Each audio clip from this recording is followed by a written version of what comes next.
was like this the whole time. And you you're different though, because you voiced your issues all the time. You might still not be able to leave and whatever, like I get it, yes, but you voiced them. And I was the opposite until the last minute. I wouldn't. And even breaking up was just like, yeah, that was just it. But I didn't really think deeper that this would all serve me and in becoming my greater Which self. Which is interesting because you were already on a spiritual adventure there with yourself. Things. So it's funny that you kind of did you went around that issue, but then maybe just I don't know, like afterwards it's easier to say, oh, that didn't feel good, that wasn't good for me. But in that moment you probably still felt good and you're like, I'm happy to do those compromises because I was completely I was happy. If you would have asked me, I would be like, yeah, things are not awesome, but I'm happy. Because I'm a person that is happy with the little things. Yeah, I don't need much to be happy. And I 100% believed that. But once I was here and then felt happiness in a different way, then I noticed, look, I was not only happy being in Australia, I wasn't even happy in this relationship. It was a great relationship, nothing bad towards that person or the relationship I had, but I wasn't happy. And yes, maybe it was because I built this relationship based on compromises. And I don't know, maybe because like Tina and I both never wanted to live in Australia, and then it kind of happens because it's your partner's dream, and it's great to support your partner. And I don't want it to be like the whole relationship talk today, because I know it's hard for you as well. Yeah, but it's just what is on my heart today. I feel like I'm maybe there's still emotions held back from the past 2 years, and it's a healing process. So maybe that's what I have to talk about today. I mean, we see it like a healing process. Sometimes you think you're healed, and then there's there are moments like this that you realize that you're not. Or there's always little trigger things that you're not aware of, and here we are. I think maybe that's what happening to me, like with this New Year's, everyone's spending with their partners and stuff. Yes. It's not like me being, oh, I'm alone. No, I think it's more like a healing emotions that are still there. Pain then that is still there. Then here's me again. New Year's Eve, I think if I would have not said to the guys, hey, let's go down to the beach, see the fireworks, they would have been like, midnight, they're out. So, just saying. Yeah, I know. I wanted to say something about the relationship thing before, and it slipped my mind. It slipped your mind. Yeah, hopefully we'll come back. But yeah, it's a thing. And I know, as much as I'm always like positive, and I think I'm on my higher self on that journey already, but there's still things I acknowledge from the past. And being sabotaging myself, ignoring my own feelings, shutting the curtains. Always trying to help others also, like you invest yourself quite a lot with helping others. Yeah, like ignoring kind of pushing that. Down your, yes. You know what? And that's a really deep thought now too. But I feel like I attracted my ex-partner because of the urge to help him. Yes. And because he was very vulnerable when I met him. I had like a loss in his close family, really bad. So, and maybe that was kind of what made me attracted to him, because I like to be a carer. I like to help. Yes. You were able to build a relationship. Yes. Yeah, and then I built the relationship around it. And there are so many things looking back where I'm like, why did you let, like, he treated me well, I know, but there were things where I know that I would go, I mean, don't forget, we were like, I think we kind of both started dating the guys at the same time. At the same time. And it was quite the same time. We had a special night together at the same time. Next door to each other. Oh, God. No. But yeah, definitely. And the thing is, it's scientifically proven that the human brain is only fully developed at the age of 25. See, and we were 24. So there you go. And then, I mean, how many long relationships did we have away from home, like on a different continent, with a person from a different, country, culture, background, whatever it is. Yeah, I mean, sorry, you don't have it all figured out. You can't. No, you definitely don't even not. have it figured out with 40. I mean, you might, because you're quite aware of those things now. But we were 24. No, it was like, but then obviously ignoring the red flags and just maybe to be, I don't know, actually, because both of us were not really seeking a relationship. We both were traveling, wanted to travel, you know, like none of us was seeking a relationship. We didn't even like the place. No, we didn't even like the place to begin with. We didn't want to stay there. But maybe, oh God, my cat just scared me. That was the sign for us to leave straight away. No, but then again, and that's something you will notice too one day, hopefully. Everything that has happened to me has obviously made me who I am today, obviously. And I'm not regretting the time that I spent. It's more like I'm regretting not being honest to myself. That's really something I'm regretting. That is something looking back, I should have done earlier. I wouldn't have changed anything, because then I was still in that partnership and would have still done everything and still compromised and still you would have been more aware of your feelings, and maybe you would have changed something within your partnership. And then when your visa got rejected or refused, then you would have made different decisions, maybe based on being more in tune with your inner self. Yeah. Yeah, so, maybe. You know, you never know, but then, yeah, it was meant to be. It was meant to be, but like could have been less painful. You remember? It's like back in the when I had the court hearing. So I had this court hearing in front of Dwayne The Rock Johnson. Yeah, my visa got refused based on that they didn't accept me being a partner on my then partner's visa. So I had to go to a hearing. I took Tina with me, and then obviously my ex-partner, and it was really stressful. So I was you were so nervous. I know, sorry. I had a mental breakdown. Like, you remember, everyone was quiet in that courtroom, and I was in the front like this. And I was like, can I please drink something? And then the judge was like, yeah, please drink something. And I wanted to drink something to not cry. But then he looked at me, his assistant looked at me, everyone said, I was like, it's so funny. It was very funny. But that day, it was such a core moment for me, because I remember we left the hearing. Well, like, to sum it up, it didn't go well. But anyways, we left the hearing. We were outside in that hall, and I was crying like crazy. And the thoughts that I had in that moment were probably the most honest thoughts I could have had, but I suppressed them right away again. I was like, what am I doing here? I was thinking, what am I doing? I don't want to be here. Why am I doing this to myself? And then I suppressed it. How much longer did you actually stay? 2 more years? That was all into 2016. So 3 more years after that. Wow. I had this more, I remember, goosebumps. And I remember the both of us, and my partner was like, let's go to the law, go seek a lawyer's opinion. Let's do this. And I remember being like, no, I want to spend my day now with Tina. We have to do something else. And we went shopping or something. I remember. Yeah. We just suppressed our feelings straight away, didn't we? Yeah. Spend the money on food, clothing, whatever. Who cares about feelings? I remember sitting in that hall and being like, I don't want to be here. I don't know why am I doing this to myself? I have a full-on mental breakdown right now for what a fucking visa, for a country that I don't want to be in. Maybe even in a relationship that I don't want to be in, but then didn't acknowledge that. Obviously didn't think. All these things that I thought in that moment, then straight away put them back down and then cry a day and then work on it the next day. And then again, I mean, your relationship was not a bad relationship, but then if you think about that, like, it didn't even take you 3 more years. It was other circumstances.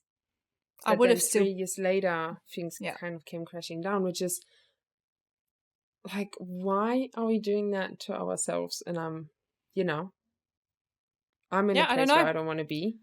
Like, why are we doing this? Because we put so much time, effort, and we obviously love that person. We love what we've built. And I think I read one thing. Scared.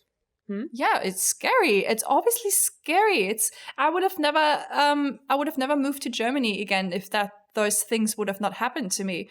But I read once that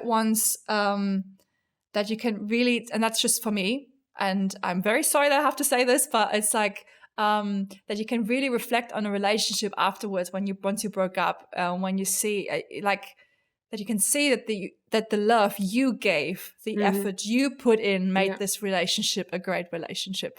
Oh, wow. And I'm not saying anything bad. He was a great partner and like supported me and everything, but I was the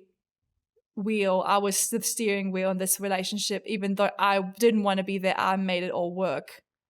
Sorry, but I'm not saying he didn't do anything. No, not at all. Like, I don't want to say that. I'm obviously just speaking my point of truth now. And he did his best. Obviously, I don't want to... He was a great partner, but he was not the partner I needed.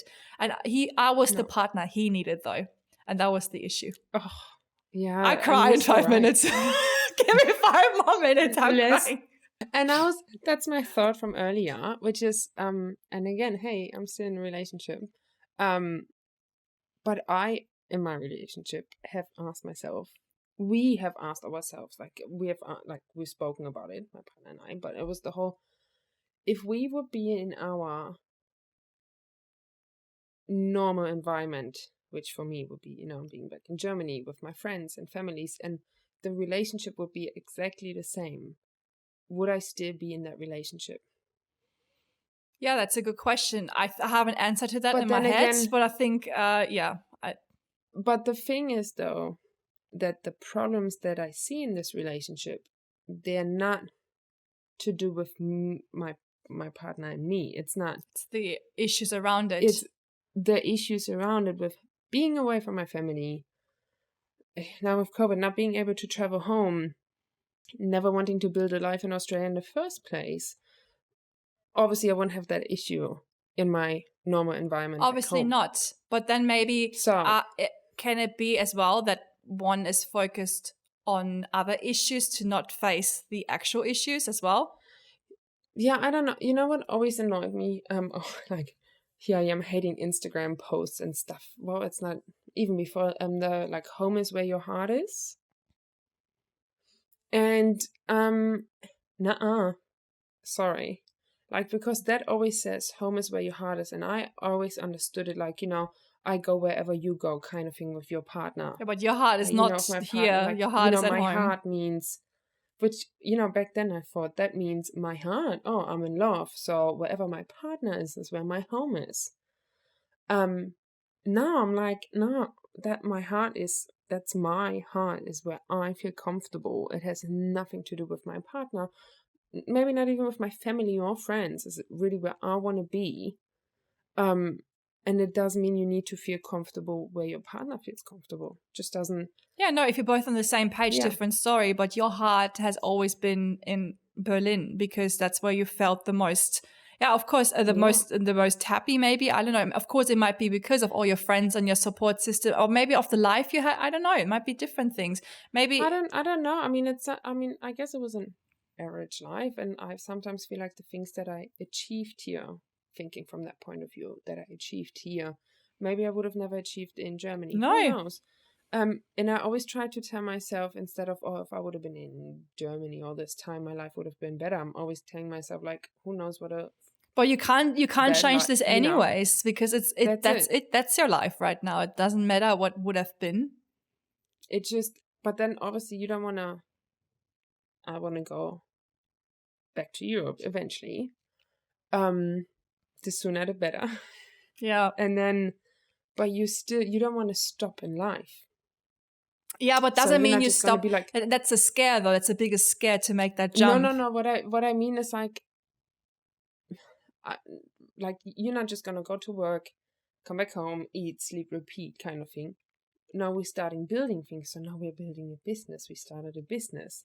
So now tomorrow I'm not going to be like, I'm going to go home, because now I'm like, oh, but I have this business. Yeah.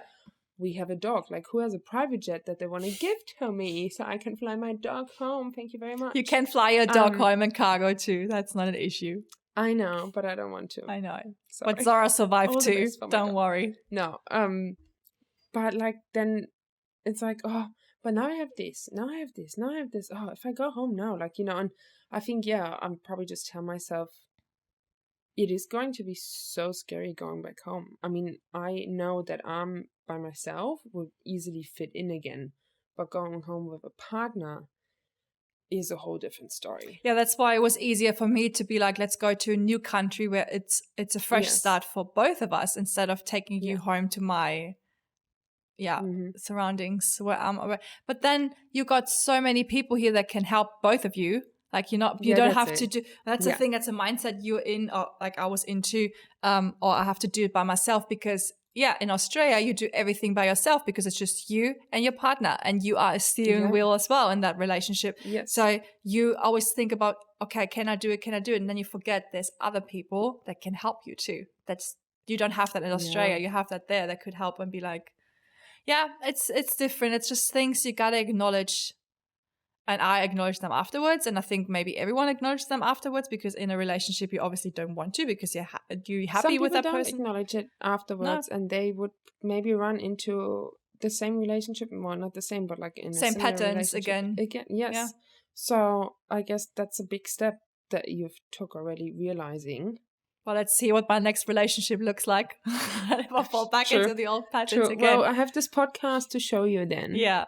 Yeah, no, I won't. Episode 5, be like, Cindy, hey. No, I can see it already now. Like with my dating experiences, I can see even selecting potential guys that I'm meeting. I already seek out different types of guys. I like the one I'm looking for is more like, he has to be stable in his life, has to have a job. Yeah. And I don't want and there's nothing wrong about that. No, and I don't want anyone at the moment that is still finding itself.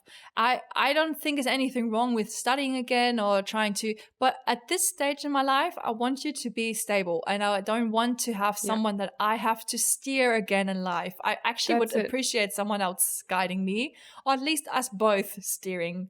But yeah, it's really tricky. Yeah. And I find a lot of men at like 30, 31 are kind of still like lost. And I don't like that. But that's a different story. So I remain single and trying to be happy and acknowledge what I've done wrong in past relationships. But it's not that I'm saying I've failed. No, they're just done things I've done wrong. And you didn't do anything wrong. We're just...